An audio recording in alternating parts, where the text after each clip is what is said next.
Qatari and Egyptian mediators presenting a new ceasefire framework to Hamas. That is according to a report from the BBC, citing a senior Palestinian source who is familiar with those negotiations. The proposal even includes a 5 to 7 year truce, and there's been no official confirmation of that proposal so far. Also, this all coming as President Trump did speak briefly with Israeli Prime Minister Benjamin Netanyahu, after which Trump said the two are, quote, on the same side of every issue. Do want to bring in a friend of the show here, Alex Traiman, CEO and Jerusalem Bureau Chief at the Jewish News Syndicate, to discuss all of the developments here and a lot more. Alex, as always, thank you so much for being here with us. Josh, thanks for having me.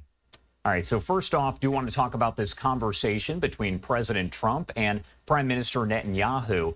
Explain to me your thoughts overall and what you make of the statement by President Trump that the two are on the same side of every issue. Well, first and foremost is that the two leaders from both countries should be putting forward a public front that they are on the same side of every issue. Unlike the previous administration, all of the disagreements that were taking place between the leaders were being leaked to the press or coming out in public or being stated even by members of the Biden administration that they had disagreements with the Netanyahu administration. So it's clear that always that there might be differences of thinking between the two administrations, but they keep those differences behind closed doors. And it's very important when fighting a war against enemies that you remain united in your front, that people should not anticipate that there's any daylight between the United States and the state of Israel. And on that note, we do know that, according to the White House, President Trump will visit Saudi Arabia, Qatar, and the United Arab Emirates in mid-May. But as of right now, Israel is not on that itinerary. So what do you make of that? Do you think that that trip could be added? And does that say anything about the relationship between Trump and Netanyahu? Well, Netanyahu has already visited Trump in the Oval Office 2 times, more than any other world leader has done so as of yet. So I think it's a strong indication of just how close the working relationships are. And you see that there's additional phone calls taking place that are being reported, even in addition to those meetings. The president said in the Oval Office that he does intend to visit Israel soon. We don't know if we'll be on the first trip. There's a good chance that the trip could be amended to include Israel as well. There's also a chance the president might get to Israel before that scheduled trip. We don't yet know, so I wouldn't read too much into the trip until after it happens. A technical expert or expert technical meeting is expected to take place Saturday between the U.S. and Iran. And I want to get your take on this because there have been the meetings that have taken place about the nuclear program between the U.S. and Iran the past 2 Saturdays. Is there any indicator of how this meeting on this coming Saturday differs from what we've seen in the previous ones? Well, it does look like the mediators are at least presenting that they are taking the negotiations seriously, and that includes Iran.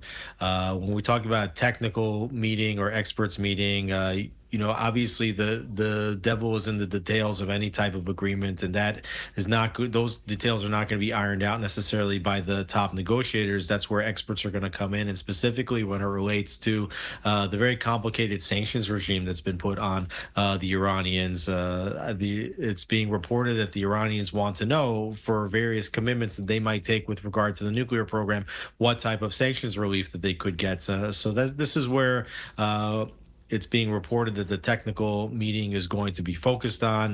There are some reports that negotiators from the two sides may have entered the same room at the end of the last round of talks, which could be an important step because until that time, what's been reported is that these are indirect negotiations with the Omani foreign minister running back and forth between the two sides, who haven't even necessarily been publicly at least willing to acknowledge that they would sit in the same room with one another.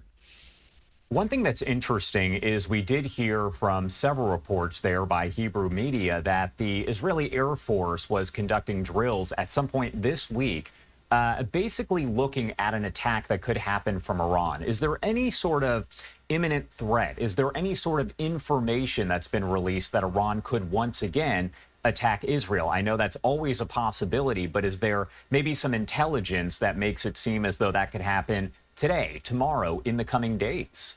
It doesn't seem right now that there's intelligence that Iran is willing to strike Israel and provoke an escalation in this conflict. And I think that that would certainly undermine any possibilities that they would have to avoid a military confrontation with Israel and the United States. That would be guaranteeing a military confrontation at this point. I don't think Israel would be willing to. Be withheld, restrained the way they were under the Biden administration. It would be all out war, and it would be the immediate end of Iran's nuclear program and possibly the end of the Iranian regime if Iran was to attack now. But certainly, with regard to any kind of negotiations, the only way that negotiations could succeed in seeing the peaceful dismantlement of the Iranian nuclear program is if those negotiations are backed by a credible military threat. And so I think when you see Israel taking war simulations or practice runs, it indicates that if the negotiations do not go the way Israel would accept, that they could meet the long arm of the Israeli Air Force. Before I brought you in, I talked briefly about the situation with the reports developing that Qatari and Egyptian officials there have presented a new ceasefire proposal, a framework, over to the Hamas terror group. This would, of course, be about that ceasefire that could be agreed upon at some point between Israel and Hamas. What do we know about that potential framework that is out there now? I'm sure a lot of the information is being kept behind closed doors, very close to the chest. But what do we know? Well, I think it's important to recognize that they are talking about a negotiations, which is not for any longer a short-term temporary ceasefire or for return of some of the hostages, but rather for a return of all of the hostages and a long-term ceasefire. So this is certainly more in line with what Israel has been proposing for many months now. But the question is going to be, will Hamas agree to completely disarm itself and also to no longer be the political force in the Strip, and also who will be the political force in the Strip? At this point, I think that Israel's not necessarily willing to trust that some other Palestinian group, whether that's the Palestinian Authority or anybody else, could come in and govern the Strip. Israel believes that they're the only ones that can guarantee the security of the Strip in the long term, and that there needs to be some kind of international actors there to guarantee that any funding that comes in to rebuild the Strip does not go to rebuild terrorist infrastructure. Before I let you go, I wanted to ask a question about Ben-Gvir, because he's over in, I believe he was in Florida, possibly yesterday. I know he's in the U.S. for a trip, and I wanted to get your take as to whether this is a political trip, if it's just a random trip that is happening here, or what maybe the goal is there. Well, Ben-Gvir is the Minister of National Security here, who's in charge of the police force.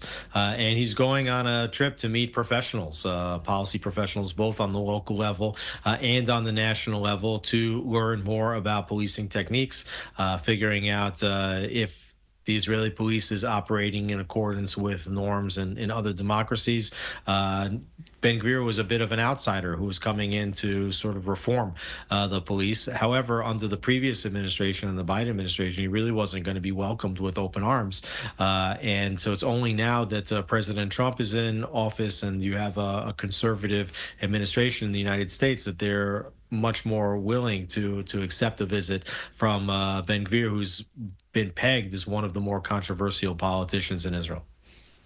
All right, Alex Traiman, as always, thank you so much for joining me. And one more question I just thought of when you were talking about that. What is the relationship like between Netanyahu and Ben-Gvir? Are they on the same side here? What is that relationship overall?